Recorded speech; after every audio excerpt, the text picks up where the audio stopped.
Hey, you know what? I'm just reading this magazine here at the GIC conference, and it looks like another record attendance. I'll tell you, very good. And the newcomers rally, there was what, twice last year? Twice, over 400 newcomers there. Yeah, that was really awesome. Set an all-time record. Yeah, but records, oh boy, that reminds me of something. Not 45s either now, not CDs. What's a 45?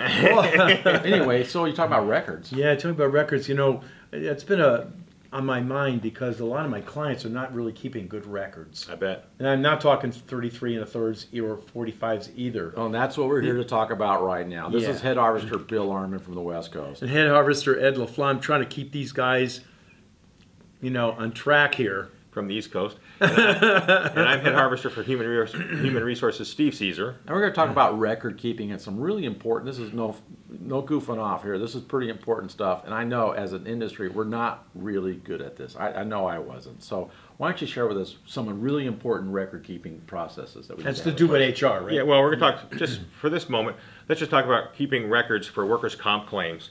Because a lot of companies think they're doing it the right way, but they're not, and we don't want OSHA to come in and ask for your records and have them be incomplete or inaccurate. So we'll talk about OSHA workers' compensation claim records for a moment.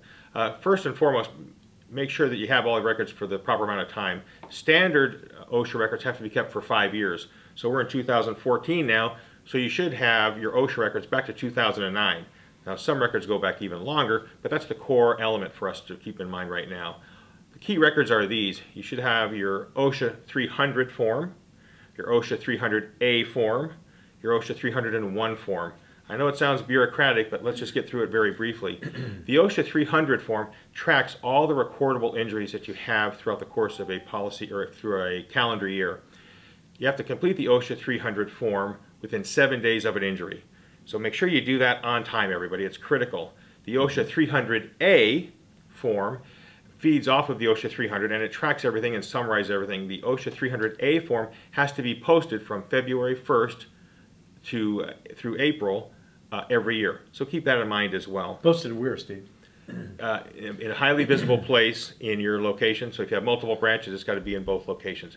Don't post the OSHA 300, only post the OSHA 300A. Now, let me ask you one more question on this. Does that depend on the size of the company? If you have fewer than 10 employees, you don't have to post. Okay. 10 people or more, you do have to post everything. But if you're under 10, do you still have to do the records, the record keeping? You probably should keep stuff for your own personal records, but you're not going to be vulnerable to an OSHA audit by that. Okay, so once you're over 10, then you need to do that. Yeah. That's 10 full-time. Yeah. Okay. So you have the OSHA 300 form, the OSHA 300A form, but you also have the OSHA 301s. These forms aren't done hardly at all in our industry, unfortunately. The 301 forms are basically a one-page summary of every recordable injury. So for example, if you have 5 claims on your OSHA 300 form, you have to have 5 different 301 forms, one for each of those particular claims. So keep that in mind. So the OSHA 300, the OSHA 300A, the OSHA 301s, and what you should do really in a very significant way is every month I tell all my clients and all of our guys to request a loss run report from your workers' comp provider, and that way you can see what the workers' comp, match them up. Yeah. Cross-validate what the workers' comp vendor has and what you have to make sure that your records, again, are accurate and timely, because if the workers' comp vendor says one thing and your records show something else, that's very difficult. And likewise, when you're getting that OSHA loss run report from them every month, you should contact your workers' comp provider every month to have a 30 or 45-minute meeting with him or her or them to make sure all of your open claims listed are being moved forward to closure. You don't want open claims and bad records, because that certainly hurts your loss run reports, your XMOD, and your OSHA vulnerability. So keep those things in mind, everybody. Wow. Okay? And what happens if they don't do it? They've got 25 employees, they're just not doing it. Well, it's certainly going to affect your workers' comp score. It's going to certainly affect your safety culture. And if somebody ever found out, like OSHA, they would come in and do an audit. It would be a serious fine. You don't want to get on OSHA's OSHA's radar screen for any reason at all. Okay.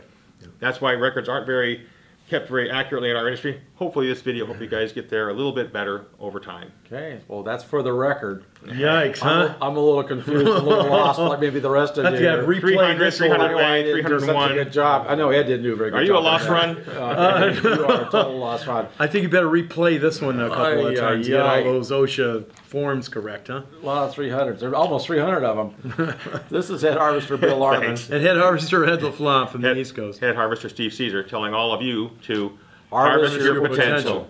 make sure to keep all those records right, huh? Oh my I'd gosh. rather keep the CDs. Are there you know? 300 of them? Now you're getting like Sound here. Yeah. 45s or 60s. Yeah, much better than all those OSHA this way records. instead of that way, or Yeah, what's something like that.